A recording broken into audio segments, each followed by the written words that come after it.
en arte y diseño. Bien, el tema que nos toca ver hoy es uno de los más importantes. Tiene que ver con una de las características que vimos del discurso académico, que es su intertextualidad.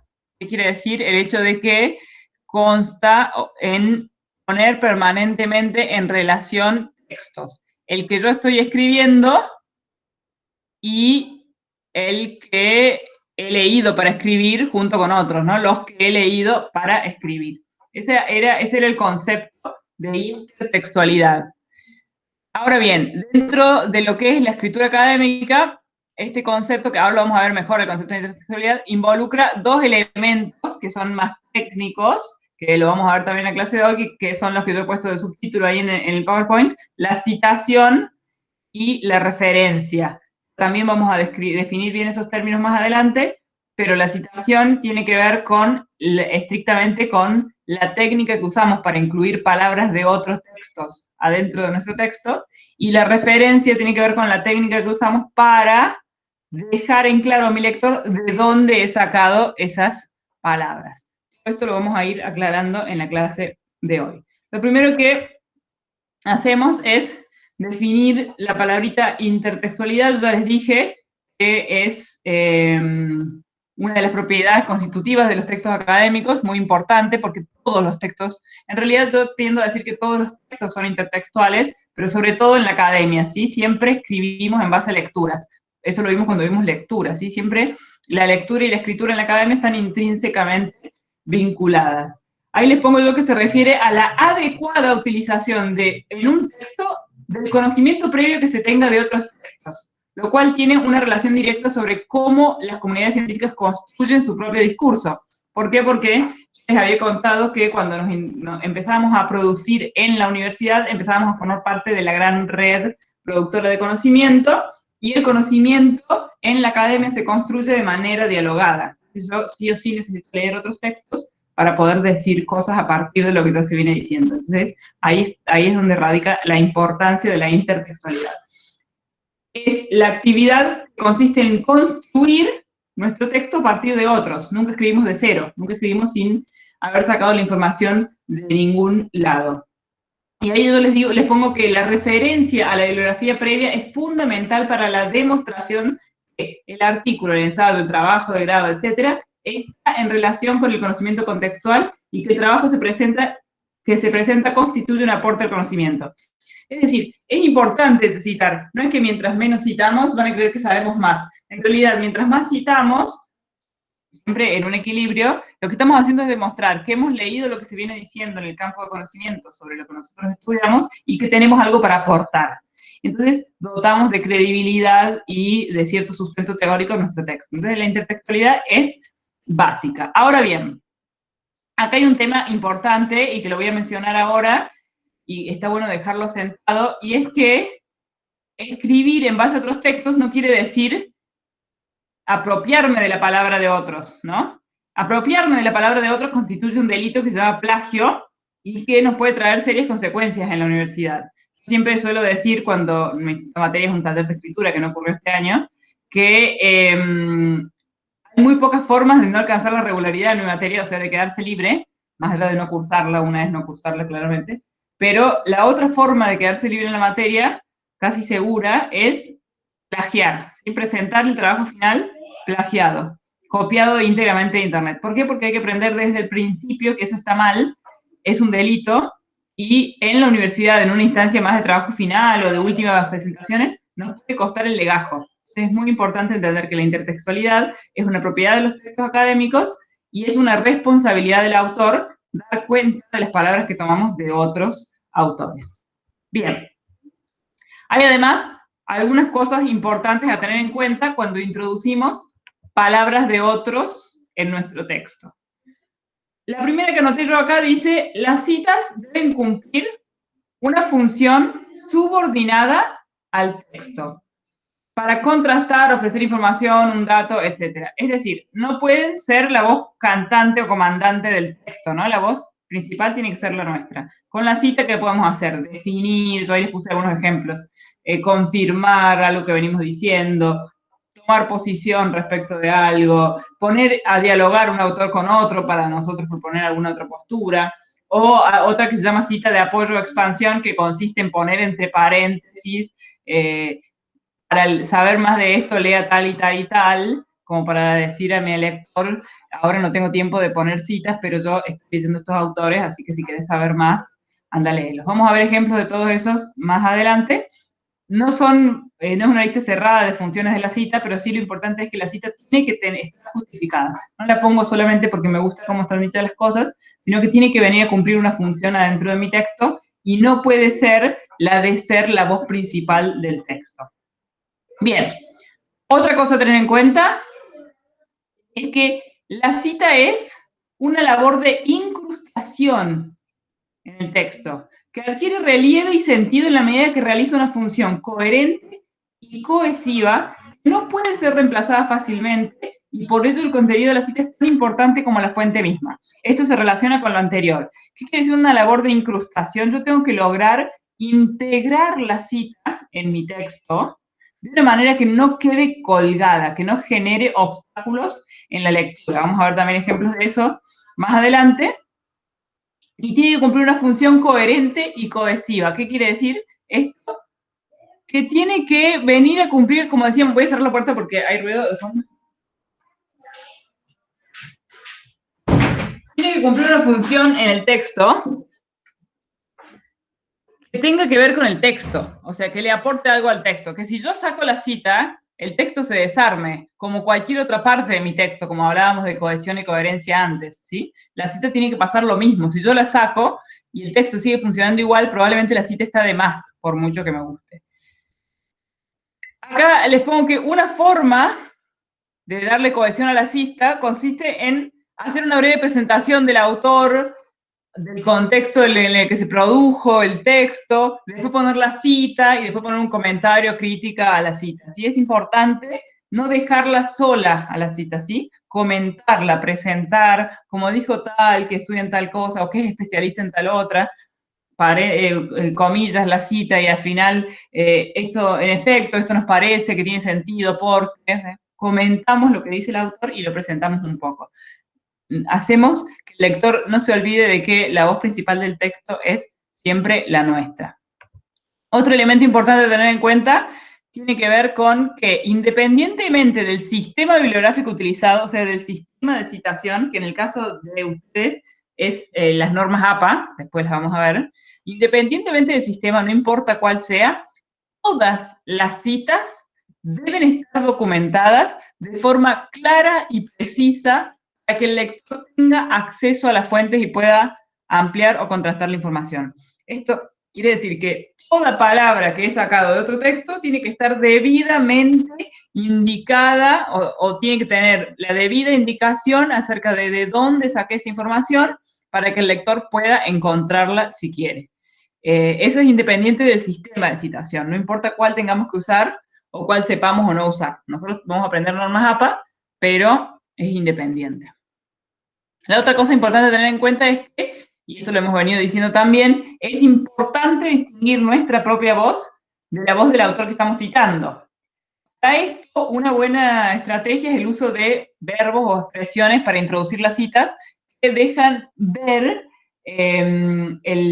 la postura que tiene el autor que está escribiendo respecto de lo que dice el autor que está citando. Yo acá les traje algunos ejemplos. No es una lista cerrada, ¿no? Pero bueno, algunos verbos de cita, por ejemplo, plantea, refiere, menciona, afirma, destaca, deduce, expresa, sugiere, ¿sí? Todos indican una postura distinta respecto a eso, sugiere, y bueno, estoy planteando una postura un poco más indecisa respecto de si digo afirma con certeza que, bueno, y más si uso expresiones de cita que aportan un poco más de información, ¿no? De acuerdo con lo cual ya le estoy diciendo a mi lector, estoy de acuerdo con este sujeto, tal como expresa, a juicio de, desde la posición de tal o a juicio de tal, esto es así. Y yo ahí puedo decir, no obstante, nosotros pensamos que, y oponer mi postura. en la opinión de, desde el punto de vista de, etcétera, etcétera. Estas expresiones son muy importantes para usarlas con criterio e ir dejando en claro cuál es nuestra postura respecto de lo que dice el autor que estamos citando. Eso es súper importante. La otra cosita a tener en cuenta es qué fuentes se debe citar. ¿Saben a qué me refiero cuando hablo de fuentes? Porque eso no lo hemos aclarado. ¿Por qué digo fuentes y no textos?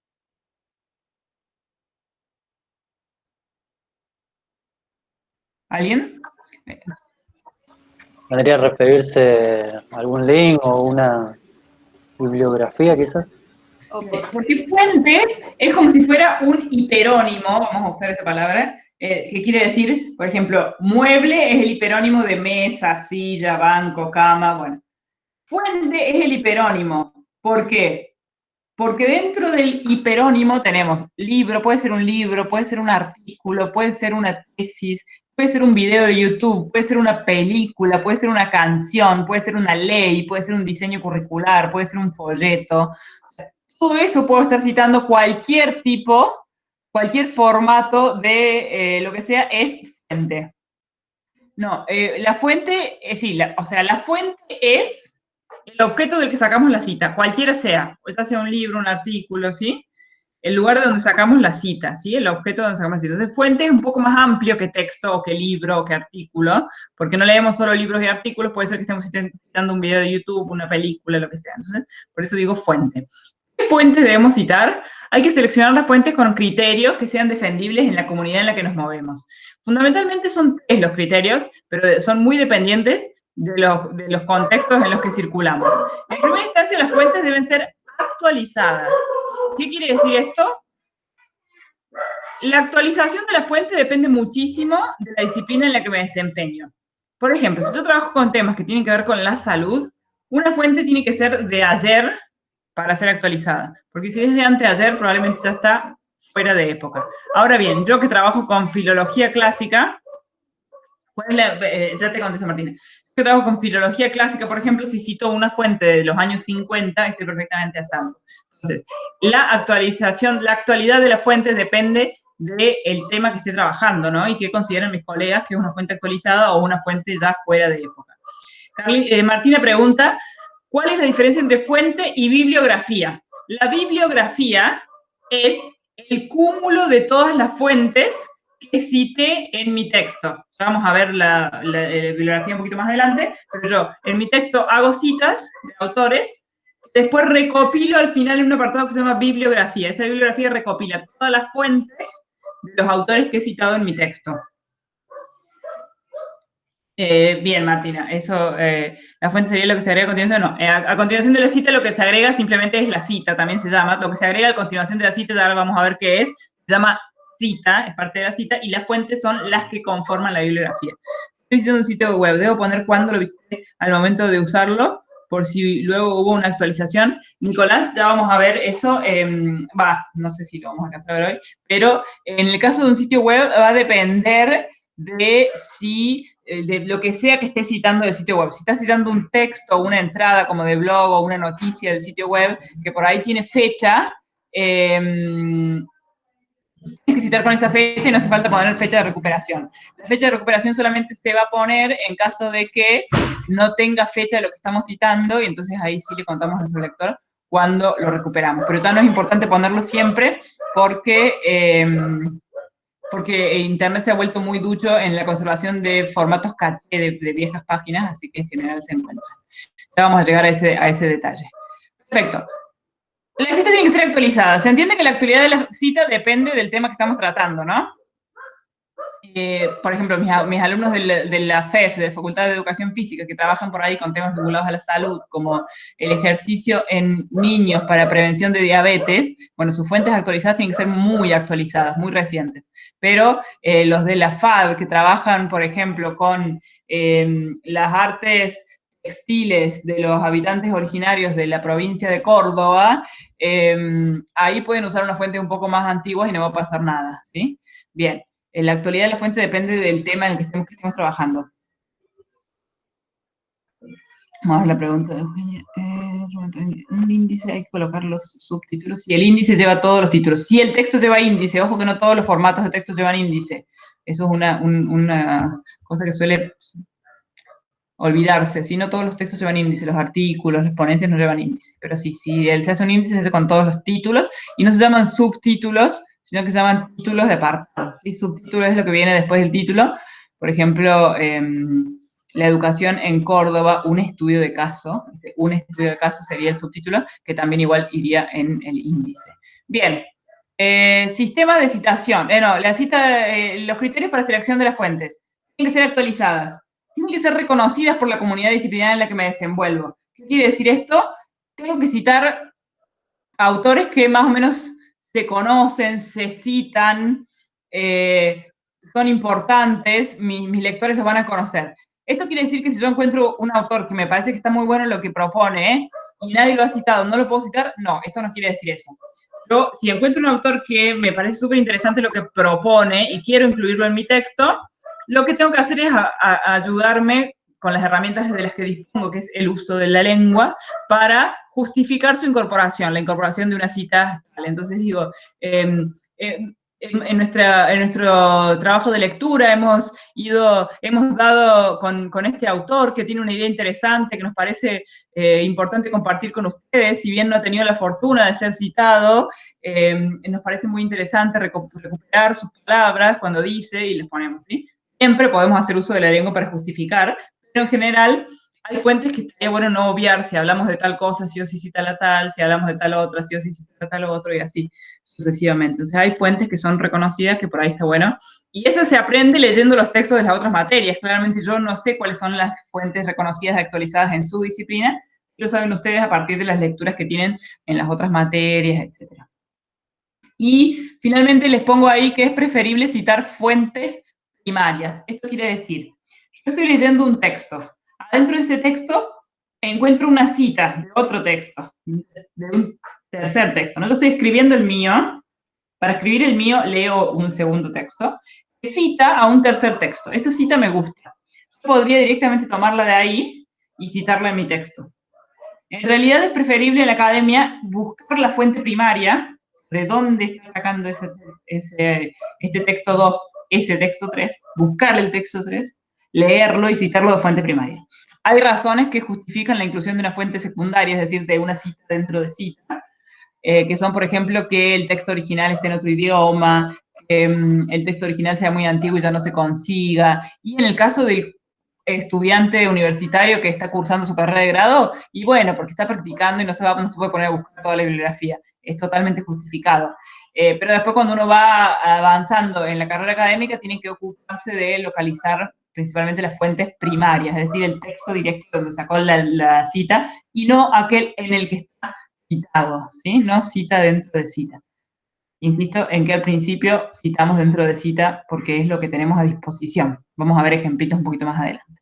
Bien, voy rapidito con esta parte porque tenemos que llegar un poquito a normas APA, que es un estrés, y después veremos los ejemplos un poquito más claros. Ahora sí aparece, una vez que hemos tenido en cuenta todas estas cosas que son importantes, ¿no? Que es importante que nuestra voz sea la principal, que la cita cumpla una función, no dejarla sola, explicarla, aclarar nuestra postura, que la fuente sea actualizada, que la fuente sea reconocida, que sea primaria, etcétera, etcétera. Ahora sí podemos hablar de lo que todo el mundo pide siempre primero, que es el sistema de citación. Es la técnica que usamos, cómo hacemos para incluir palabras de otros autores y referirlas, hacer la referencia o la bibliografía al final. Esta parte, insisto, que es una cuestión técnica súper importante, sin duda, pero así como existen normas APA que vamos a ver nosotros, existen muchas otras normas también, y es muy importante entender que esto tiene importancia, pero mucha o igual importancia tiene la otra parte de la cita, que tiene que ver con la responsabilidad que implica incluir palabras de otros autores en mi texto y no dar cuenta de dónde las he sacado. ¿Sí? Quiero dejar bien en claro que el plagio es importante. El plagio es algo para tener en cuenta. Bien, el sistema de citación es el que nos permite establecer una relación entre la cita que yo pongo en el cuerpo del texto y la referencia bibliográfica. Según el sistema de citación, puede ser un apartado al final del texto que se titula bibliografía, o pueden ser notas al pie de página. Esto tiene que ver con los dos grandes sistemas de citación que existen en el mundo académico, que uno se llama cita-nota, que como verán ustedes no lo vamos a ver nosotros, que consiste en cuando termina la cita, pero lo van a haber usado en muchos textos, cuando termina la cita ponen una notita al pie y en el pie de página toda la bibliografía. Es un sistema de citación muy, muy viejo, que se sigue usando en muchas disciplinas, pero que trae muchos problemas, es incómodo de usar. Y después existe el otro gran sistema de citación que se llama autor-fecha. A grandes rasgos consiste en colocar en el cuerpo del texto la cita y en algún lado el apellido del autor, el año de la publicación y la página de la cita que estamos incluyendo en nuestro texto. Ese sistema, gran sistema que se llama autor-fecha, incluye un montón de subformas o subsistemas. Uno de ellos es la norma APA, ¿sí? El sistema propuesto por APA, que es la Asociación Americana de Psicólogos, ¿sí? Eso quiere decir APA, American Psychological Association. Propone un sistema de citación que pertenece al grupo autor-fecha. Es decir, que en el cuerpo del texto nos indica el apellido, el año y la página de las citas incluidas, y al final del texto presenta un apartado que se llama bibliografía, en el cual se incluyen todas las fuentes ordenadas de manera alfabética. Eso lo vamos a ver a continuación. Cuando uno incluye citas dentro del texto, lo puede hacer de dos maneras en términos generales. O de manera directa, es decir, textual, o si no, de manera indirecta, es decir, parafraseando, ¿sí? Vamos a ver una y otra forma que nos proponen las normas APA. Todo esto que está súper escrito, yo se los voy a ir explicando, pero queda así porque después hay el material para ustedes. Yo les voy a subir el manual de la APA, un montón de otras cosas, pero siempre recurrir al PowerPoint es como la información justa y precisa. Después cuando uno necesita un poco más, puede ir al material. Por eso les pongo el PowerPoint después. Se los voy a pasar como PDF a como para que tengan ahí la síntesis de las normas APA. En la cita directa, o sea, en la cita textual de las fuentes, la distinción que vamos a hacer es si tiene hasta 40 palabras o si tiene más de 40 palabras. Si tiene hasta 40 palabras, un APA lo vamos a incluir a continuación de nuestro texto como viene, entre comillas, y vamos a indicar apellido del autor, año de publicación y página. Siempre que sea una cita textual, va a ser la página. Por ejemplo, ahí les puse el ejemplo, ¿no? Al respecto, Di Felice afirma que los sujetos, los medios y el territorio están inmersos de manera indivisible en la naturaleza que los envuelve y al mismo tiempo los constituye. Una cita entre comillas, ¿sí? Y al final, 2012, página 33. Fíjense que la ubicación del apellido, el año y la página va a depender de nosotros. Nosotros podemos ir jugando con ponerlo fuera dentro del paréntesis, el paréntesis antes, después. Podría decir, al respecto, Di Felice, y entre paréntesis acá, esperen que tengo seguramente un punterito o algo acá, una pluma. Podría poner acá, entre paréntesis, Di Felice, 2012, la cita, y acá solamente página 33, o podría poner, Di Felice en 2012 afirmaba que, y pongo la cita, y después entonces acá solamente página 33, la página casi siempre va a quedar entre paréntesis porque nunca le va a servir a nuestro texto. Pero podría también no interesarme poner Di Felice afuera, porque no me interesa hacer hincapié en el autor, entonces puede decir, ya, no, algunos autores han afirmado que, por ejemplo, los sujetos, y entre paréntesis, Di Felice 2012, página 33. Yo puedo jugar con eso, según lo que vaya necesitando mi texto. Voy ubicando las distintas cosas. ¿Estamos? Con la cita de menos de 40 palabras, entre comillas, pegadita a mi texto, puedo ir jugando con la ubicación de la información siempre y cuando esté toda la información. Apellido, año y número de página. ¿Claro? Sí, profe, ¿se escucha? Ah, sí. Sí, escucho. Lo de la página ahí, que el ejemplo dice página 33. ¿De qué era? Del libro. En el libro de Di Felice, esa cita está en la página 33. Ahí va. En la edición del año 2012. Por eso le pongo toda la información a mi lector, porque si él va a buscar la edición de 2012 del libro de Di Felice, va a encontrar en la página 33 esa cita. Ahí va, gracias. Y la página la ponemos en general sí o sí cuando es una cita directa. Si es una cita parafraseada, no es obligatorio. Bien, ¿qué pasa si quiero incluir una cita de más de 40 palabras? APA me permite hacerlo hasta 1200 palabras. Y De todas formas, es importante tener en cuenta que las citas largas hay que medirlas, ¿no? No hay que incluir demasiadas citas muy largas porque detienen la lectura, estoy acallando mi voz por mucho tiempo. Entonces, según el tamaño del texto, voy a elegir las citas largas, cuántas son adecuadas y cuántas no. Para las citas largas, APA nos propone ponerlas en un bloque aparte, es decir, hacer enter, lo cual no implica cambiar la sintaxis, es decir, no nos obliga a poner 2 puntos ni nada de eso. Seguimos escribiendo como si viniera, como si pusiéramos comillas, pero APA nos pide hacer enter y seguir el párrafo con minúscula como viene, sin comillas, y un párrafo de tal clase que todas las líneas de ese párrafo empiezan juntas en el mismo lugar donde empezaba la sangría. Vamos a ver, voy a abrir un Word mientras tanto para ver cómo es que se logra esto. Ahí yo les puse el ejemplo. A ver, acá. O, para decirlo con Michel Desertó, fíjense que acá pone el nombre de pila y el apellido. El nombre de pila nunca es obligación ponerlo, pero siempre tenemos a disposición la posibilidad de elegir hacerlo. Desplegó, y fíjense, sigue como si nada, pero con enter. 1000 maneras de hacer, deshacer el juego del otro. Bueno, etcétera, toda la cita, y al final repite el apellido, lo cual no es necesario, pero en este caso le pareció que está muy lejos. Desertó el año y la página, ¿sí? Lo importante es que la cita de más de 40 palabras no tiene comillas, va en un bloque aparte y se coloca, y esto es una de esas sutilezas de las normas APA, se termina con un punto y recién ahí viene la referencia entre paréntesis. En cambio fíjense que no puse el punto, sino que puse primero los datos de la cita y recién después el punto, ¿sí? La cita más cortita, el paréntesis se pega a la cita, y en cambio en las citas largas, después del punto viene la referencia. Voy a intentar pasarles a la pantalla un documento de Word. Bien, déjame ver una cosita aquí.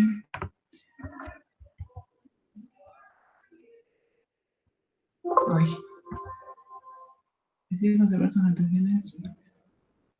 Bueno, fíjense acá, lo voy a copiar y pegarlo en el Word para que veamos cómo se hace ese sistemita de la sangre. Uy, me lo puse acá. Bueno, yo vengo escribiendo. Ahora les explico del que entre corchetes. Muy buena pregunta, Nicolás. Yo vengo escribiendo mi texto, o para decirlo con Michel Desertó, y como enter. Uf, qué formato raro que tiene. Para que quedara así en que lo organice, lo ordene un poco. Ya voy con el que entre corchetes. No me, a ver, me acuerdo los nombres. Bien. Yo vengo escribiendo, o para decirlo con Michel Desertó, y bueno, pongo enter, ¿sí? Venía escribiendo con sangría, ¿no? Pongamos que acá empieza mi párrafo, venía escribiendo con sangría. Pongo enter y me queda así, ¿no? Si yo escribiera toda la cita me quedaría así. Yo no quiero que me quede así, sino que quiero que todas las líneas empiecen en el mismo punto que el de la sangría. Entonces lo que tengo que hacer es el relojito ese que teníamos para formar la sangría, traigo la base a la altura de la sangría, logro que todas las líneas me queden a la altura de la sangría. Bueno, no sé qué pasó ahí, y termino la cita, vuelvo a poner enter, vuelvo el relojito a su lugar porque el resto del texto tiene que estar igual, y acá empieza mi otro párrafo.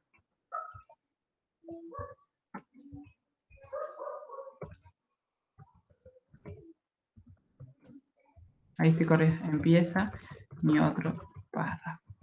¿Sí? Entonces así hago las citas de más de 40 palabras. 40 palabras o más. Igual tengo que tratar de que no sean muchas. Bien. El corchete, el que entre corchetes. Esto creo que, me voy a fijar si viene fidelidad. Ah, no dice, creo que no hay, no, me lo he olvidado de aclarar. Hay ciertos cambios, se los voy a poner después en la síntesis que les mandé por el aula virtual. Hay ciertos cambios que podemos hacer dentro de las citas textuales.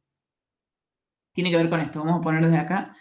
Porque acá dice, esa diapositiva que les voy a mostrar ahora, dice que las citas textuales deben ser fieles al texto, ¿no? Dice, la cita debe incluir las palabras, ortografía y puntuación de la fuente original, aun si ésta presenta errores. Es decir, la cita textual tiene que ser, sí está claro en el siguiente diapositiva, tiene que ser fiel a la fuente de la que estoy sacándola, copiarlo tal y cual, a no ser que tenga incluso si tiene un horror de ortografía. Que si tiene un horror de ortografía, lo que puedo hacer o lo sumo es aclarar que el horror de ortografía es de la fuente original, como para que no piensen que lo estoy haciendo yo. Esto dice abajo, ¿no? Si alguna falta de ortografía, puntuación o gramática en la fuente original pudiera confundir al lector, inserte la palabra SIC, S-I-C, en cursiva y entre corchetes, así como está puesto en el ejemplo, SIC, inmediatamente después del error de la cita, para que el lector no vaya a pensar que el error lo cometimos nosotros al copiar, ¿no? Pero, bien las citas textuales tienen que ser fieles a la fuente original, hay ciertos cambios que puedo hacer en ellas que no tengo que indicárselos al lector. Uno de ellos es, ahora vamos a ver si está completo en esta diapositiva, si no, igual se los voy diciendo, pero después leemos ahí. Uno de ellos es que puedo cambiar la mayúscula inicial. La cita que yo saco era inicio de párrafo en el texto que estoy leyendo, pero yo necesito que se meta con mi texto, como este ejemplo, desplegó 1000 maneras de no sé qué, le puedo poner minúscula inicial y no tengo que aclararlo. Nunca una cita empieza con signos con signos suspensivos, como solemos hacer. Nunca una cita empieza con signos suspensivos. Yo la empiezo donde me parece y le puedo cambiar la mayúscula o minúscula inicial. Si tiene una mayúscula y yo la quiero minúscula o al revés, lo puedo hacer sin avisarle nada a mi lector. También puedo cambiar el signo de puntuación del final. ¿Sí? Si la cita termina en punto y yo necesito que termine en coma, si la cita termina en coma y yo necesito que termine en punto, lo cambio y no le aviso nada a mi lector. Tampoco termina ninguna cita con signos de puntuación. Ni empieza, con signos suspensivos. Ninguna cita ni empieza ni termina con signos suspensivos. Acá les pongo las formas de las citas textuales y vamos a llegar a los corchetes. Dice, se debe incluir el apellido del autor, el año y el número de página. Eso lo vimos recién, ¿no? Ya vamos a ver ejemplos. Y esto no se incluye en la narración, así como di Felice, dijo, ¿no? Que está en la narración, digamos, está en el cuerpo del texto. Se incluye entre paréntesis. ¿Qué reglas no sé qué reglas de gramática madueña, tal vez lo de los signos suspensivos, depende del sistema de citación, estamos en APA, ¿no? Se incluye entonces el apellido, el año, el número de página. Si no está en la narración, se incluye entre paréntesis. Yo voy eligiendo qué pongo dónde. Se puede y debe cambiarse la mayúscula inicial y signo de puntuación final del original sin dar aviso del cambio, es lo que decimos recién, ¿sí? Yo la mayúscula o minúscula la cambio, la ajusto a mi sintaxis, el punto final lo ajusto a mi sintaxis y no le aviso nada a mi lector. Si se repone una palabra que facilita la comprensión de la cita fuera del contexto, se debe hacer entre corchetes. Y eso es lo que hace el que entre corchetes antes. Yo necesito agregar una palabra para que se entienda, porque le he sacado de contexto a la cita, y en el contexto estaba bien y se entendía, pero cuando la saco, capaz, por no agregarle una parte de antes, que permitiría que se entienda mejor, pero la haría muy larga, queda como descontextualizada y necesito agregar algo que la aclare, tengo que ponerlo entre corchetes. Como en este caso, dice, desplegó 1000 maneras de hacer, deshacer el juego del otro, es decir, el espacio instituido por otros, que caracterizan la actividad, a ver, caracterizan la actividad sutil, tenaz, resistente de grupos que, capaz que en la otra, en el texto original decía, las características son esto, las características que son tal y tal y tal, caracterizan, bla, bla, bla, bueno. En este caso queda descontextualizado y ese verbo necesita ser introducido por algo, así que el autor del texto que ha incluido la cita lo que hace es ayudar a su lector a entender esa sintaxis agregando la palabra que entre corchetes. Lo puedo hacer siempre y cuando sea entre corchetes, lo que sea que se necesite para entender la cita fuera de contexto. Lo agrego entre corchetes. Después seguimos con el cuadradito gris. Estamos acá. Si se recorta un segmento del medio de la cita, se colocan puntos suspensivos entre corchetes en el lugar del recorte, ¿sí? Si yo quiero sacarle un pedazo a la cita para que no quede tan largo, lo puedo hacer. Lo que hago es avisarle a mi lector en ese pedazo poniendo corchetes con signos suspensivos o paréntesis con signos suspensivos, es igualmente válido, lo vamos a encontrar igual. ¿Sí? Corchetes con signos suspensivos o paréntesis con signos suspensivos. Esto es para indicar... No, cuando hay error de ortografía, Martín, no se corrige entre corchetes. En general no se corrige. Si fuera un error muy tremendo, para evitar que el lector piense que lo cometí yo, pongo entre corchetes al lado de la palabra que tiene el error, la palabrita S-I-C, SIC. En latín quiere decir así, es decir, así tal cual estaba en el texto. Solamente eso puedo hacer, no lo No lo corrijo ni siquiera entre corchetes. Bien, entonces, si quiero sacarle un pedazo de la cita de adentro, lo hago marcando entre corchetes o paréntesis con signos suspensivos. Si quiero resaltar un segmento de la cita, me parece interesante resaltarlo y que se haga hincapié en eso, lo pongo en cursivas.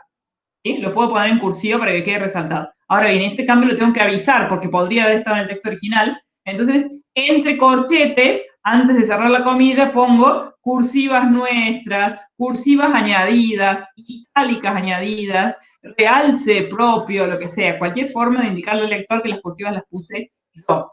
Las cursivas no las puse yo y estaban en el texto original, también tengo que aclarar antes de cerrar las comillas entre corchetes, cursivas del texto, cursivas originales, itálicas originales, etcétera, lo que nos parezca apropiado. Vamos a ir viendo algunos ejemplitos más sencillos y después vamos a ver otros un poquito más complejos. Acá pongo 3 veces una misma cita, a veces un poco más larga, a veces un poco más corta, como para ver las formas, ¿no?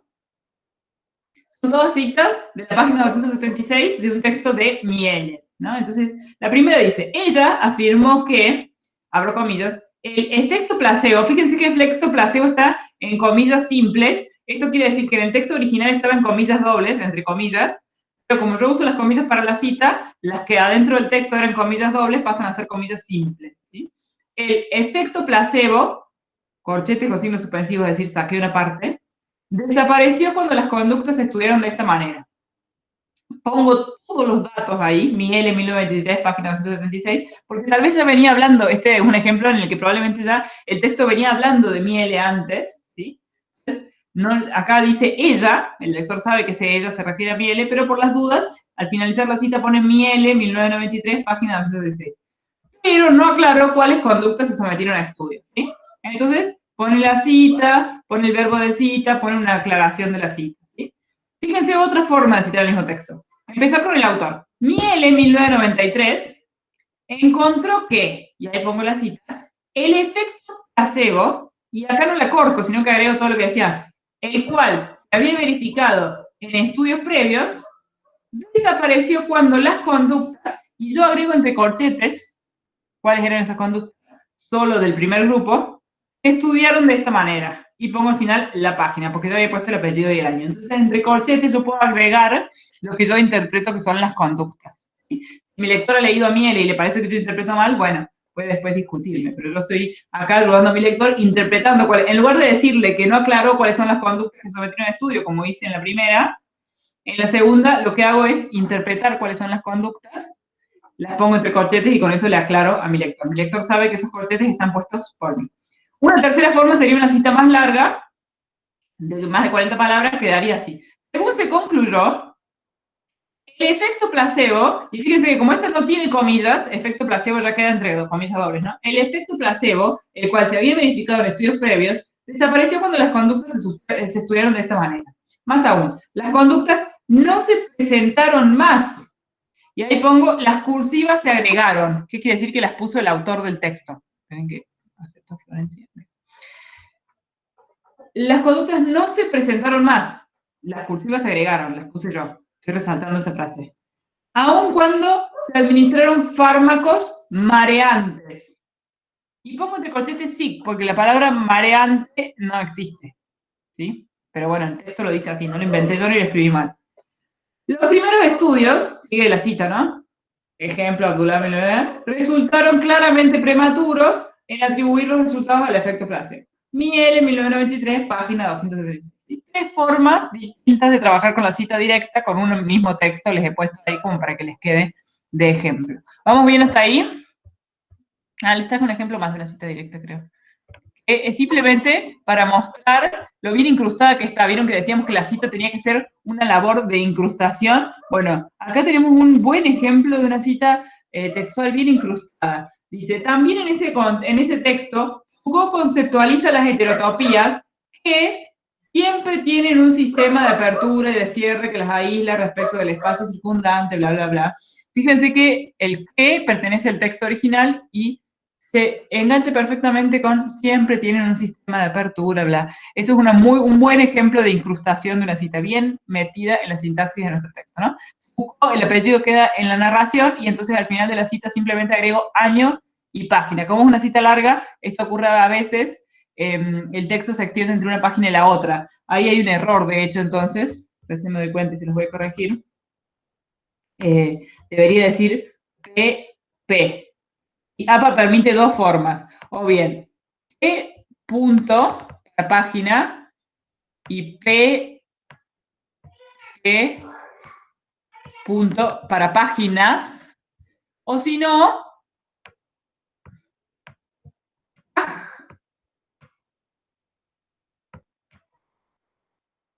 para página con acentito, no hay que olvidarse el acentito, y tags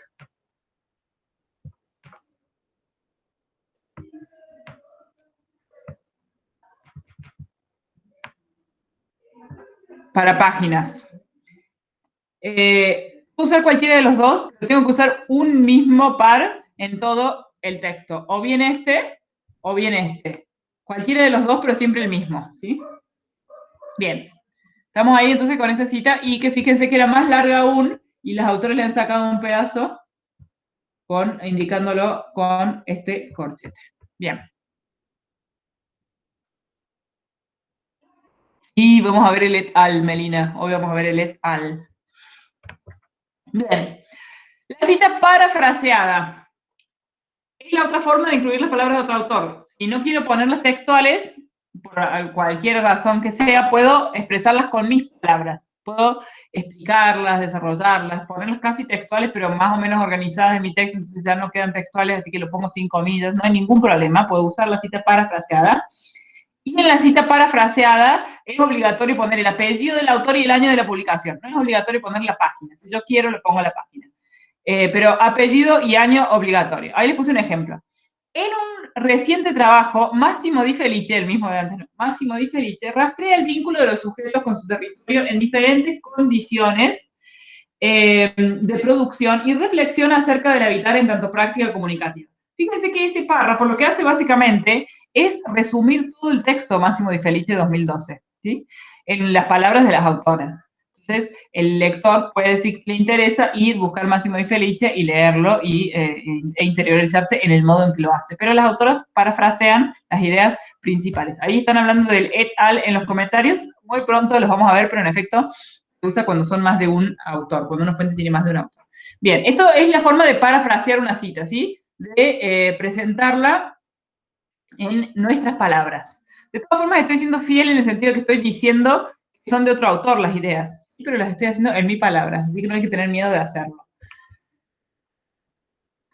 ¿Qué incluyen las citas parafraseadas? Autor y año sí o sí, que se ponen entre paréntesis o en el cuerpo del texto. Igual que pasaba con la otra cita. Yo puedo decir, en el 2012 Massimo Di Felice estudiaba tal cosa y tal cosa, o puedo decir Massimo Di Felice, paréntesis, 2012 estudiaba tal cosa y tal cosa, o como se ha estudiado tal cosa, tal cosa, tal cosa, y al final Massimo Di Felice, digo, Di Felice 2012. Acá les traje los ejemplos clasificados. Puedo poner, en un estudio previo, y ahí pongo entre paréntesis, en Walker 2000, se compararon los tiempos de reacción. O si no, puedo poner Walker 2000 comparó los tiempos de reacción. O si no, puedo poner, en el año 2000, Walker comparó los tiempos de reacción. Yo elijo, pongo todo afuera del paréntesis, todo adentro del paréntesis, o una cosa afuera y otra cosa adentro, ¿sí? Estas son decisiones que siempre tengo a disposición para tomar con las citas parafraseadas. Bien, está buena esa pregunta que están haciendo. En caso de no ser un libro que no tenga páginas, ¿se reemplaza con algo más o solo dejamos autor y año? Y la hora de enumerar las palabras de la cita que se realiza, ¿se cuentan las partes que no se utilizan? No. Bien, Martín, no tiene página el texto. A veces se usa un texto largo, sobre todo si son artículos de revistas científicas que están publicados en internet directamente y vienen sin paginación. Como es un texto largo y muy estructurado, es importante ubicar la cita y en ese caso se usa en lugar de cita, por ejemplo, apartado, en el caso se pone resumido, esto para la cita textual, ¿no? Se pone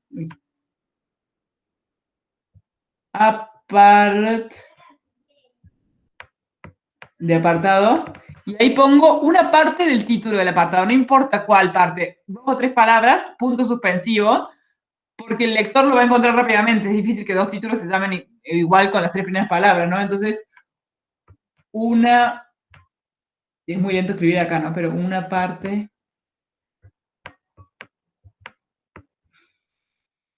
del, pongamos que esas son las primeras 3 palabras del título, apartado, una parte del, coma, párrafo,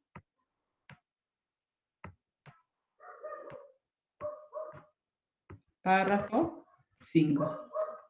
¿Sí? Entonces se pone el número de párrafo dentro de un apartado, es una forma. Si es un artículo, un texto largo. Si es un texto breve, como sacado de una página de internet o algo así, directamente no se pone página y está todo bien, aunque pongamos una cita textual. Y Claudia, a la hora de enumerar las palabras, de contar las palabras, ¿se cuentan las partes que no se utilizan? No. Se cuentan solamente las partes que quedan. Por eso tengo la estrategia de sacar partes del medio para cortar la cita. Solamente quedan las palabras que quedan. Se cuentan las palabras que quedan. Bien, tenemos entonces 2 formas de citar fundamentalmente, de manera textual o de manera parafraseada. Y acá viene otras cositas que tenemos que tener en cuenta en general para cualquier cita. 1. El número de autores de la fuente citada. Acá viene el famoso et al del que estaban hablando recién.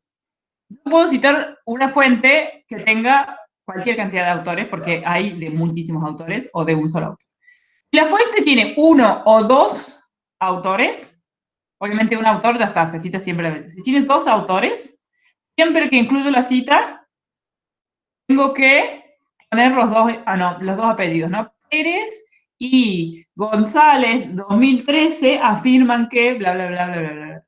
Ahora bien, si el texto tiene 3 o más autores, solo se incluye el apellido del primer autor seguido de esa expresión que ponían recién en los comentarios, que es et al, siempre con esta forma, et sin punto, porque no es una abreviatura, y al con punto, porque sí es una abreviatura, sin cursiva ni nada, et al, así separados, son 2 palabras, y el año. ¿Sí? Si es fuera del paréntesis, es preferible algún giro en castellano, porque ese et al es una expresión latina, que quiere decir y otros en latín encima abreviado. Entonces, si vamos a usar et al, es preferible adentro del paréntesis, y en el cuerpo del texto usar alguna expresión en castellano equivalente como y otros, y sus colegas, o lo que sea. Si tiene 3 autores o más, solamente ponemos el apellido del que aparece en primer lugar, no los ordenamos alfabéticamente nosotros y elegimos cuál poner, porque eso es una cuestión política. Elegimos el que aparece primero y lo ponemos y después et al. Esto es novísimo porque es APA séptima, ¿sí? Es la 7ª edición de APA del año 2020. Hasta el año pasado, en la APA sexta, lo que hacía APA era, si tenía 3 a 5 autores, les cuento anecdotariamente para que vean que la tendencia es a simplificar el sistema. Antes era, si tenía de 3 a 5 autores, la primera vez que se citaba se ponían todos, y desde ahí en adelante el primero et al. Y si tenía 6 autores o más, ahí sí se ponía siempre el primero et al. Bueno, APA simplificó esto y dijo, desde 3 autores en adelante, desde la primera vez que citamos, solamente el primer apellido, et al, o y otros y sus colegas. Ahí les trajo algunos ejemplos. Bien, ahí dice, de 2 autores, Landero y González, 2009, estudiaron el estrés en mujeres. O si no, estudió el estrés en mujeres y entre paréntesis Landero y González, 2009, ¿sí? Con 3 o más autores. Padilla y sus colegas, fuera del paréntesis, ¿no? Padilla y sus colegas, 2008, estudiaron la prevención del estrés por medio de actividades recreativas. O si no, todo dentro de paréntesis, se llegó a la conclusión, entre paréntesis, Padilla et al, 2008, de que las actividades recreativas, bla, bla, bla, bla. En la bibliografía, nuestro lector va a encontrar una cita que va a ser Padilla y los otros 2 sujetos o más, y la fecha, ¿sí? Toda esa información va a estar en la bibliografía, pero en el cuerpo del texto, para evitar grandes choclos de apellidos que a veces son ilegibles y entorpecen un montón la lectura, directamente y otros o et al entre paréntesis. ¿Quedó claro el uso ese del et al? Están estudiando para convertirse en et al, sí, es la gran condena de los segundos autores. Peleen para convertirse en los primeros. Bueno, sí, es una cosa, pero ahí entra en juego también toda esta simbología de que el conocimiento, los textos en la academia se mueven como solos, ¿no? Esto que decíamos del lenguaje académico que oculta al autor, Son todas esas tendencias que tiene la academia de presentar como los textos en relación con los textos y los autores van quedando en segundos lugares. Pero sí pasa esto, hay gente que estudia muchos años para convertirse en tal, exactamente. Bien, otras cuestiones a tener en cuenta. El número 1 era sobre la cantidad de autores. El número 2 es la cita dentro de cita, también conocida como cita de fuente secundaria, es la que decíamos que hay que evitar, ¿no? Pero que a veces está justificada. En el caso en el que yo incluya una cita, estaba ya citada en otro texto y que he encontrado la justificación para hacer esto y no encontrar la fuente primaria, lo que tengo que aclarar, entre paréntesis o ubicado en algún momento de la narración, es el apellido y el año del autor que es dueño de las palabras, y después poner algo así como citado en, y el apellido, el año y la página, ahí no está aclarado, y la página, si es una cita textual, que es lo más probable, el apellido y el año y la página del texto que yo efectivamente estoy leyendo, ¿sí? Ahora vamos a ver un ejemplo. Pero yo estoy leyendo un texto que cita a un sujeto que escribió en un año. Pero yo estoy leyendo ¿sí? Entonces yo tengo que poner Pérez 2003, citado en González 2016, página 5. Y yo solamente en la bibliografía voy a poner este autor, ¿sí? Es recomendable, de todas formas les pongo ahí, leer la fuente original en vez de citar lo que alguien dijo que alguien dijo, ¿no? Porque esa es la fuente secundaria. La cita secundaria es lo que alguien dijo que alguien dijo, ¿sí? Es siempre conveniente citar la fuente primaria, pero como ya les decía, hay razones que justifican la inclusión de citas de fuente secundaria, como por ejemplo, en este ejemplo que les traigo acá. Dice, también en otros escenarios, los jóvenes portadores de rasgos estigmatizantes provocan reflexiones. Ya en 1989, Carl Giroux, citado por Bacán, 2007, página 219, se refería en estos términos a los residentes árabes norafricanos, etcétera, etcétera, y pone la cita de más de 40 palabras, y acá vuelve a repetir todos los datos, que no haría falta porque ya los dijo arriba, pero bueno, estas autoras son muy cuidadosas, y fíjense cómo quedan tal y cual como los vimos allá. Carl Giroux, 1989, citado por Bacán, 2007, página 219. Acá lo que las autores están leyendo es este texto, Bacán 2007, página 219. En la bibliografía solamente va a aparecer Bacán 2007. Carl Giroux nada más queda acá para el criterio del lector. ¿Por qué puede ser que esté justificado en este caso la inclusión de la fuente secundaria? Porque, por ejemplo, Carl Giroux, primero que escribió en los años 80, puede ser que el texto no esté digitalizado. Pero por otra parte, porque puede ser que el texto de Carl Giroux esté en francés. Y justo Bacán lo cita en castellano. Entonces a mí me sirve en castellano, le saco la cita en castellano. En este caso está absolutamente justificado la inclusión de una cita de fuente secundaria. ¿Se entiende la cita dentro de cita cómo funciona? A ustedes les va a pasar mucho, que las van a usar mucho ahora, y bueno, a ustedes los invito a hacerlo. Después ya cuando uno se va desarrollando más en la academia, empezamos a evitarlas. Pero ustedes lo van a hacer porque ustedes tienen su bibliografía que les da el profe, no se pueden poner a buscar la fuente primaria de cada uno porque no tienen ese tiempo ni vale la pena que ahora se pongan a hacer eso. Entonces, aprender el ejercicio de inclusión de citas dentro de citas, para ustedes está bueno a esta altura porque también funciona así en los primeros pasos por la academia. Déjame ver que encuentre. Entre una pantalla y la otra, se me pierde la flechita. ¿Dónde estás? Otra cuestión a tener en cuenta. De la primera, el número de autores. La segunda, cita de fuente secundaria. La tercera, grupos como autores. Hay textos que no tienen de autor una persona física, sino que tienen grupos corporativos, ¿sí? ¿Qué hacer con estos? Está perfecto, puede ser que la municipalidad de Jesús María sea la autora de un folleto o de un libro sobre la sustentabilidad del destino, lo que sea. Los nombres de los grupos que funcionan como autores, por ejemplo, corporaciones, asociaciones, instituciones gubernamentales, grupos de estudio, universidades, ¿sí? La Universidad Provincial de Córdoba es autor de sí misma de un montón de textos. Por lo común se escriben completos cada vez que aparecen citados en el texto, ¿sí?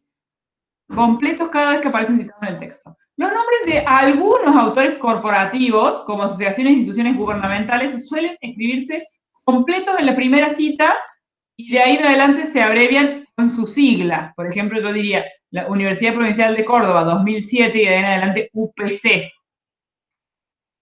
para decidir si se abrevia el nombre de un autor corporativo es necesario pensar en el lector, ¿sí? Pensar en el lector. Puede ser que el nombre sea muy largo y genere un conflicto cada vez que lo cito y lo cito un montón de veces, en el cual caso se justifica absolutamente el uso de una sigla, o puede ser, por el contrario, que la abreviatura del nombre no resulte fácil de leer. Si yo quiero abreviar el nombre y me quedan un montón de consonantes juntas, capaz le es más fácil al lector leer el nombre de corrido, ¿no? Hay algunos textos hay algunos nombres corporativos que obviamente se abrevian en su sigla porque son conocidos al lector, como por ejemplo UNC, UPC. UNESCO, Flaxo. No puedo poner todas las veces que cito Naciones Unidas para la no sé qué, porque es un montón, ¿no? Entonces pongo UNESCO, pongo Flaxo, pero hay otros, no puedo inventar la sigla de cómo se dice la Secretaría de no sé qué, porque capaz mi lector se olvida. Tengo que pensar siempre en el lector cuando voy a decidir si el nombre corporativo de una fuente lo voy a abreviar con una sigla a partir del primer uso. Siempre que vaya a hacerlo con una sigla no puedo usarlo la primera vez, sino que la primera vez siempre tiene que aparecer el nombre completo. Entonces yo la primera vez pongo... Ahí he perdido definitivamente mi flechita. Vamos a ver. Profe, Sí, si lo dejas quieto, te digo en dónde está. dale. Está abajo de la U de autores del título. Ay, porque tiene un Está en puntito un puntito rojo. rojo. Qué bueno, Martina, gracias. Le quería poner, por ejemplo, en Universidad Provincial de Córdoba, la primera vez que lo cito, pondría todo. Universidad. Yo lo voy a abreviar, pero ustedes hagan de cuenta que pondrían todo, ¿no? Porque si no, estamos hasta mañana. Provincial de Córdoba, ustedes lo ponen completo, ¿no? Y ahí, ¿qué hacen? Le ponen al lector, entre paréntesis, UPC 2012, por ejemplo. Y entonces con eso el lector sabe que a partir de ahora van a decir UPC, como dice UPC 2012, bla, bla, bla. Estos textos que se abrevian con siglas. Pero si la sigla es complicada, evitamos hacerlo. Bien, vamos con la siguiente. Otra cuestión a tener en cuenta, 2 o más trabajos en una sola cita. Hay esa cita que, ¿se acuerdan cuando veíamos que la cita tenía que cumplir una función dentro del texto y una de las funciones podía ser como de referencia simplemente? Y yo les decía que era una cita que no era tanto una cita en el sentido que no ponía palabras textuales, sino simplemente en un paréntesis muchos autores que hablan sobre el tema, como para que mi lector sepa, por un lado, que estoy leyendo lo que tengo que estar leyendo y por otro lado, dónde conseguir más información. Este tipo de cita incluye más de una fuente dentro de un paréntesis. ¿Qué tengo que hacer en este caso?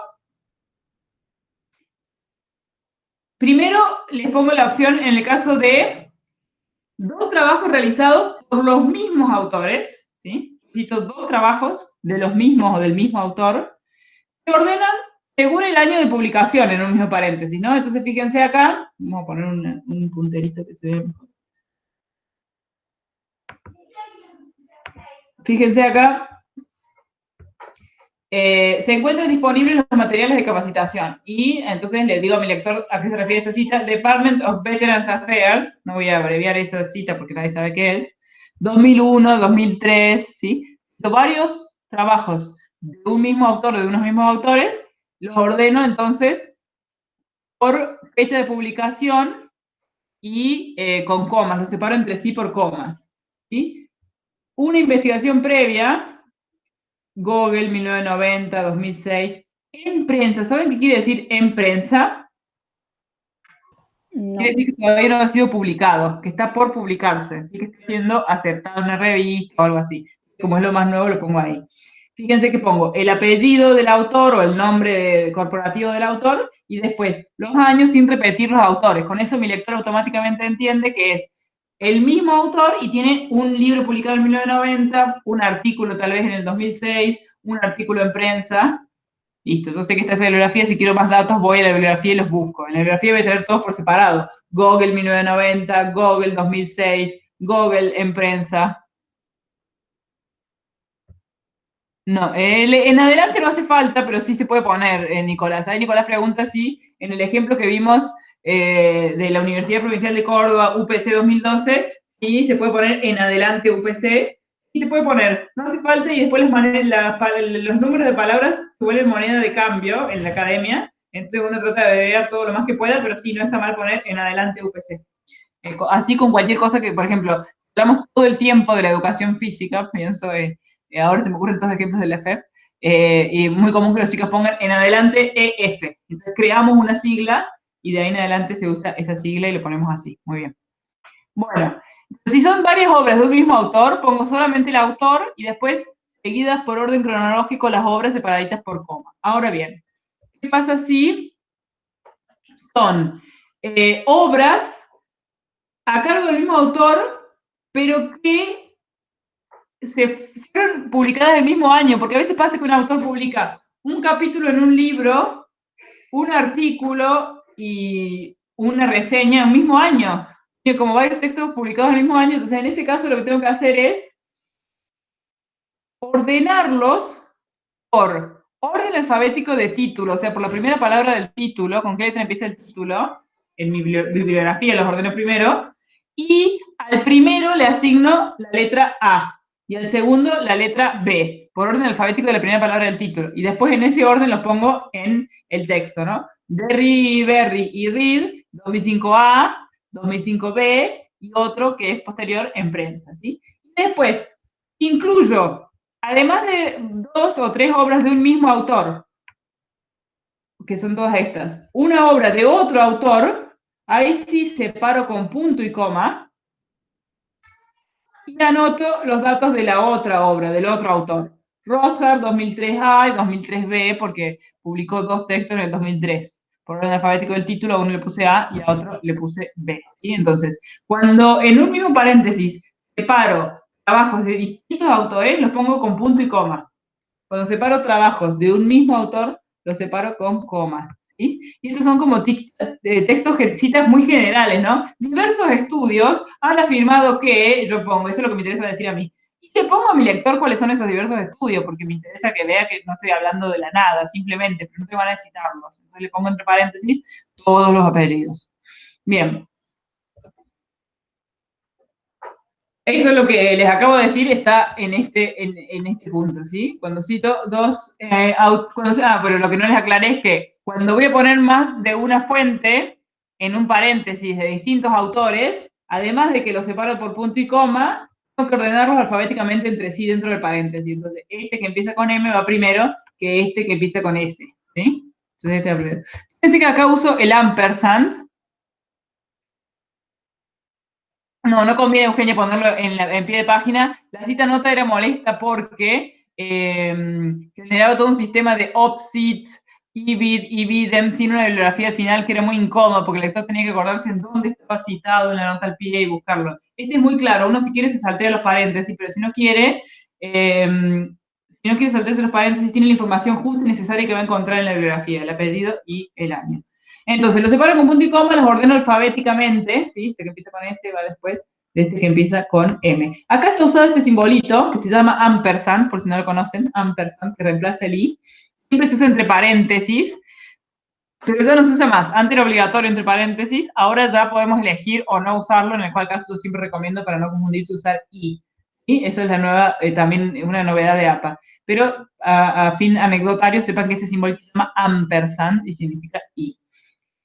Hay una excepción en este caso, que es cuando una de las fuentes, en esto de ordenarlas alfabéticamente dentro del paréntesis, es cuando una de las fuentes me parece más importante que las otras. Entonces digo, un importante estudio, que es Minar 2001, sostuvo que tal cosa, pero me parece que a mi lector le puede servir también leer estas otras cosas. Entonces pongo ese primero porque es el importante, y después véase también, y acá estos sí los ordeno alfabéticamente, Adams, Sorand, etcétera. ¿Sí? Este tipo de cita igual es como un tipo de cita de elite, ¿no? Empezar a poner esos paréntesis en los autores, así que no se quemen las pestañas pensando en eso todavía, porque no es que se van a poner a hacer mucho de este tipo de citas.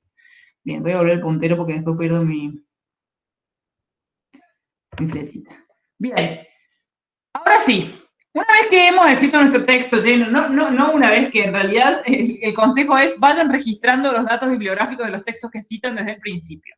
Pero esa información que yo incluyo entre paréntesis y todo lo que he cuidado, tiene que ver con que al final de mi texto encuentro un apartado que se llama bibliografía, en el que se ordenan las fuentes con un formato más o menos como este, pero que va dependiendo de cada uno de los tipos de fuentes.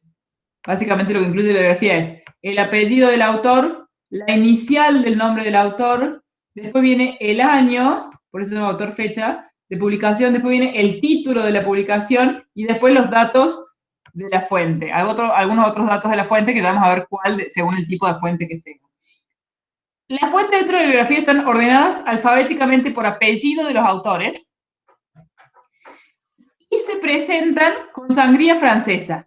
Ahora les muestro en el ejemplo lo que es la sangría francesa y que tiene una funcionalidad. Esta es una bibliografía lista que yo justo capturé la pantalla de Word sin corregir los errores, que no son errores, sino que son de otro idioma. Se quedó todo con los subrayaditos rojos. Pero la sangría francesa es esta, la que es inversa a la sangría común. Hace que me quede un espacio en todas las otras líneas que no son las primeras líneas del párrafo. Y sirve precisamente para que me quede como listado los apellidos, ¿no? Yo lo primero que veo son los apellidos y me voy dando cuenta con los espacios cuál es el apellido que sigue. ¿Cómo se hace la sangría francesa? Exactamente al revés que...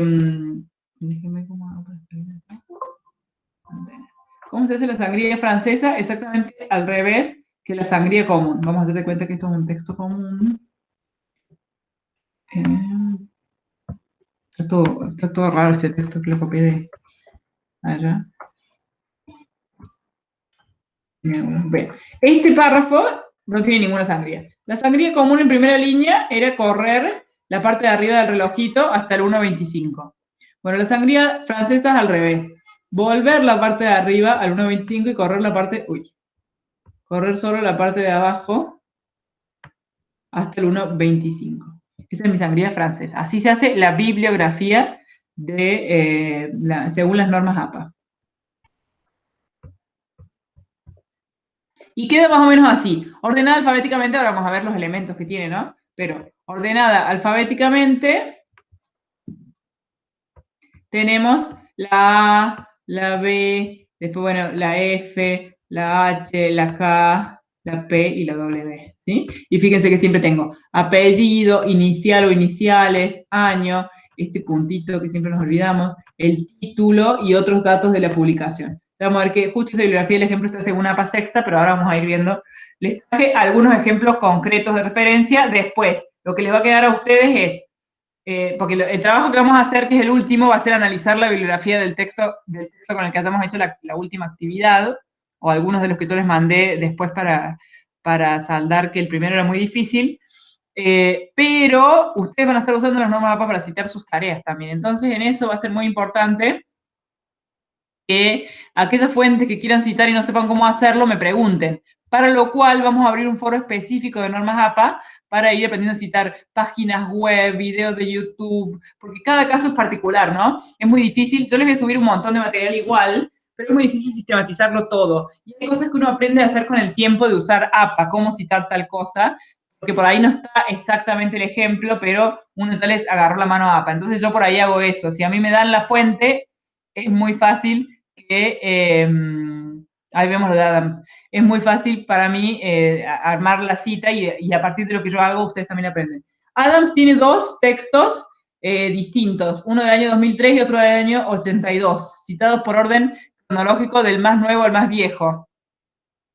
Bien, ahora vamos a ver páginas web o YouTube que creo que no están acá, pero las vemos. Sí, yo les paso manualcito de todo, les paso, sí, he hecho una síntesis de todo, el manual de todo. Las páginas web, por ejemplo, me cuesta decirles ahora cómo citar porque siempre depende específicamente qué están queriendo citar. Es muy distinto todas las opciones que tienen las páginas web. Lo que yo voy a hacer es abrir un foro y ustedes, sobre todo con las páginas web, me ponen el link, yo les ayudo a citar y les voy explicando los pasos que he tomado. En el caso de YouTube es un poco más fácil. Bien, Adams entonces tiene dos obras distintas de 2 años distintos ordenadas cronológicamente por el más nuevo primero y después el más viejo. ¿Estamos? Bien, eso pasaba con Adams. Vamos a ver algunos ejemplos que les traje acá. Ejemplo de cómo citar un libro. Ahí les puse Cambariere L, año. El alma de los objetos, una mirada antropológica del diseño, Paidó. ¿Qué quiere decir esto? Va el apellido, la inicial, el año, punto. El título, ¿qué características tiene? ¿Qué características le ven al título? Está en cursiva. Está en cursiva. Esto va a ocurrir siempre, va a ir en cursiva el título de la fuente que es contenedora, digamos, y no de la que es contenido. ¿Qué quiere decir esto? Si yo cito un libro, como es el máximo continente, su título va en cursiva. Ahora, si yo cito el capítulo de un libro, que ya vamos a ver cómo se hace, su título va a ir en redonda, porque en cursiva va a ir el título del libro, siempre va en cursiva el título del máximo continente. Si yo cito el artículo de una revista, el título va a ir en redonda, o sea, común, porque en cursiva va a ir el nombre de la revista. Si cito una noticia en el diario, lo mismo, va a ir en redonda, porque en cursiva va a ir el nombre del diario, ¿sí? Entonces, es súper importante entender en términos generales que en cursiva va el máximo continente. El título y la editorial. Esta es una novedad de APA séptima respecto de APA sexta. APA sexta pedía ciudad, 2 puntos, editorial. Ahora en APA séptima no es obligatorio poner la ciudad, directamente la editorial. Porque últimamente las editoriales se han vuelto muy cosmopolitas, entonces los libros dicen Boston, Nueva York y, no sé, Colonia, y porque están en todos lados las editoriales, entonces no se pone más ciudad, se pone directamente la editorial. Si quiero citar el capítulo de un libro, tengo que hacer una diferencia entre el capítulo de un libro con el mismo autor para todos los capítulos, un libro escrito todo por una sola persona, en el cual caso es muy sencillo, hago con el mismo libro de recién, Cambariere L, 2017, el ADN original del sur, en, y ahí viene el título del libro en cursiva, fíjense que siempre el máximo continente en cursiva, el alma de los objetos, una mirada antropológica del diseño, después saco la cursiva e introduzco el rango de páginas que ocupa el capítulo dentro del libro y la editorial, ¿sí? Entonces, el título del capítulo en redonda y el título del libro en cursiva. Y la novedad es que agrego el rango de páginas que ocupa el capítulo dentro del libro. Ahora bien, en la academia existen muchos libros que están coordinados, compilados, editados por alguien, pero los capítulos están escritos todos por distintos autores. Este tipo de libros, que son casi revistas científicas, pero tratan de un solo tema concreto, son muy comunes en la academia y la forma para citar un capítulo dentro de ese libro es la siguiente. Por ejemplo, Casteló M, aprender a escribir textos académicos, copistas, escribas, compiladoras o escritores. Fíjense que hasta acá viene igual, ¿no? Apellido inicial, el título del capítulo en redonda, pero en lugar de poner el título del libro, necesito poner quiénes son los editores, compiladores, coordinadores, como se hagan llamar, porque se pueden hacer llamar de cualquier forma del libro. Y acá, este es un jueguito de APA que siempre nos lo juega con algo. Y acá era primero apellido inicial, acá es inicial, apellido. Siempre tiene una cosita APA que nos las hace así. Entonces, en J.I. Pozo y M.P. Pérez Echeverría, coorts, pongo entre paréntesis lo que sea que son. Fíjense cómo les pongo acá, ed, coort, comp, o sea, lo que sea que son. El título del libro en cursiva, La psicología del aprendizaje universitario, de la adquisición de conocimientos a la formación y competencias, y el rango de páginas y la editorial. Entonces, es casi igual que lo anterior, nada más que tengo que agregar antes del título del libro quiénes son los coordinadores, compiladores, editores de ese libro. Entonces, apellido, inicial, año, título del capítulo, inicial, apellido del editor, coordinador, compilador, título del libro, páginas y editorial. Es en el caso de que sea un capítulo de un libro. Bien. Le puse artículo de revista científica. Tenemos un ejemplo. Carlino, P. 2004, escribir a través del currículum 3 modelos para hacerlo en la universidad. Punto. Ahora pongo lectura y vida, revista latinoamericana de lectura. Esto que está entre cursivas es el nombre de la revista, ¿sí? No hace falta poner siempre revista tal. Justo esta revista tiene todo eso como nombre, ¿sí? Lectura y vida, revista latinoamericana de lectura. Después vienen acá los datos numéricos de la revista. Puede tener varios. Pueden llamarse volumen y número. Año y volumen. Año y número. No importa el nombre que esos números tengan. El que aparece primero se pone acá, así en cursiva todavía, y el que aparece después se pone acá, entre paréntesis y sin cursiva. Nadie les va a poner mal una bibliografía porque se han olvidado de la cursiva y esa cosita ahí, porque es muy sutil. ¿Sí? Pero puede tener un solo número, en el cual caso esto no se pone. Más de 2 difícilmente tenga. y si tiene dos no importa cómo se llamen, el primero va acá y el segundo va acá. Y después, coma, y sin poner P, ni pag, ni nada, aparece el rango de páginas que el artículo ocupa dentro de la revista. Punto, y directamente, sin poner recuperado de ni nada, la página web de la que se sacó el artículo, ¿sí? Sin recuperado de, obtenido de, ni la fecha, ni nada, directamente la página web. Entonces, acá tenemos apellido, inicial, año, título del artículo, nombre de la revista en cursiva, los números de la revista, los números de página y la URL o el DOI. Puede ser que tenga un DOI, pero el DOI, que es un Digital Object Identifier, que es un identificador de objetos digitales, un número que se le asigna a muchos objetos que nacieron en Internet, en la red, como artículos de revistas científicas que están ya en la red.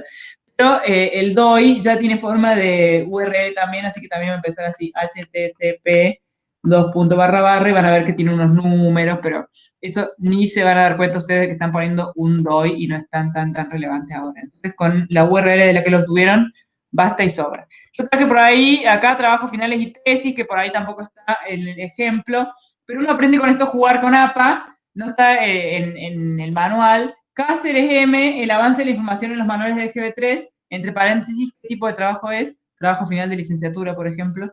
Facultad de Filosofía y Letras, Universidad Nacional de Cuyo.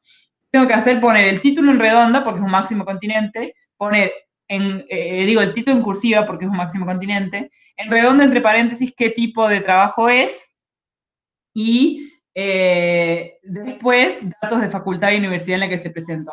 Tengo que citar un video de YouTube, yo les voy a poner estos ejemplos en la clase, no se preocupen, porque ahora va a quedarme desprolijo escribiéndolo acá. Lo que tienen que hacer es poner el nombre de usuario que publica el video, o sea, el nombre del canal. Entonces es complicado, hay que poner tal y cual venga, punto, la fecha de publicación, punto, el título y la URL. Pero les voy a poner en la clase sí o sí ejemplos con videos de YouTube, con páginas web.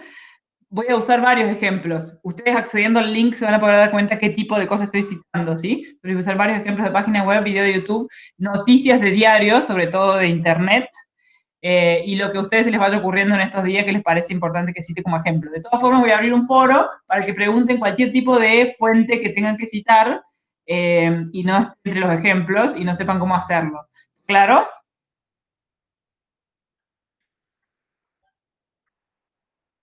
Si tomamos imágenes o gráficos de Internet, Marina, es una muy buena pregunta, y se citan según de dónde se hayan sacado, no se citan al aire, uno tiene que ir a la fuente en la que están y citarlos, ¿no? Entonces, estaría bueno que eso hagan, por ejemplo, si tienen imágenes o gráficos que han sacado de Internet, los pongan en el foro con sus links y yo les ayudo a citarlos en base a eso, porque esas fotos o gráficos están en una fuente original que tiene una forma. Entonces, esa fuente original puede ser una entrada de blog, puede ser una página web, puede ser una noticia en el diario, puede ser cualquier tipo de fuente y hay que citarla según el tipo de fuente que sea.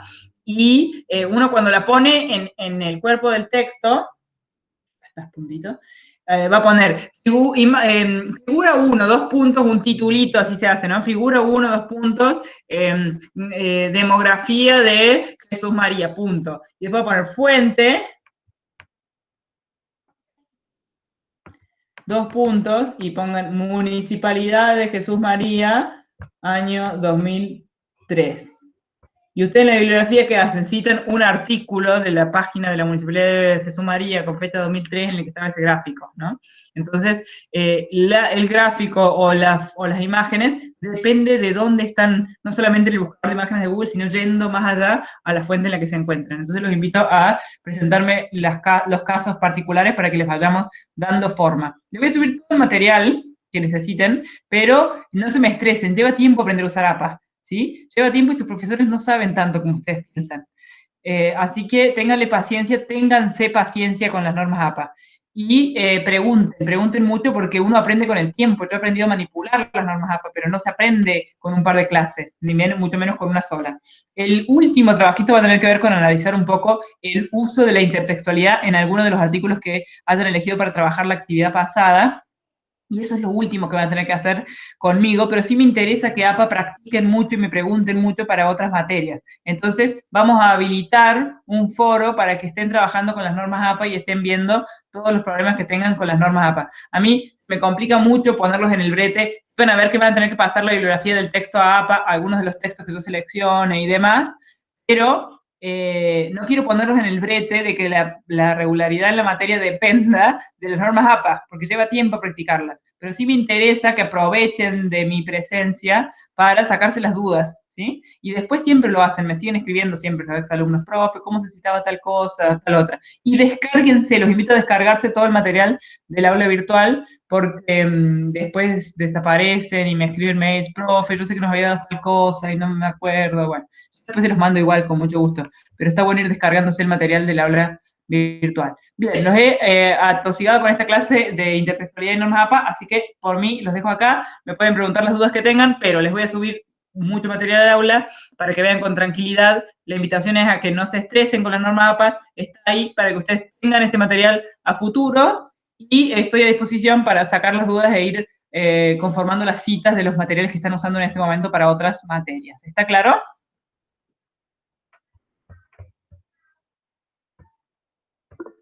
Perfecto, buenísimo. Bueno, si nadie tiene dudas, los dejo acá.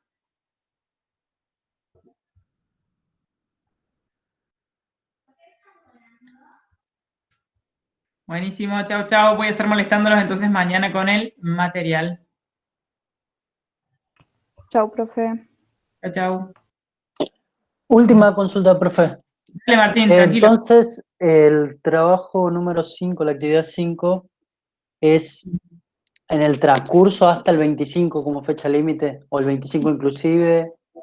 Entonces les confirmo, todos esos datos se los voy a confirmar, hoy, no hoy, mañana le voy a escribir al Fede, y mañana antes de que termine la semana hábil les voy a confirmar todos esos datos, porque yo soy súper flexible, entonces por mí todo hasta último momento, pero va a depender de hasta cuándo me den a mí para cerrar las notas. Así que yo mañana consulto con el Fede y les aviso todos los pormenores de las cuestiones burocráticas para sobrevolar esta cuarentena que les ha tocado cursar conmigo. ¿Vamos? Okay, genial, genial, gracias.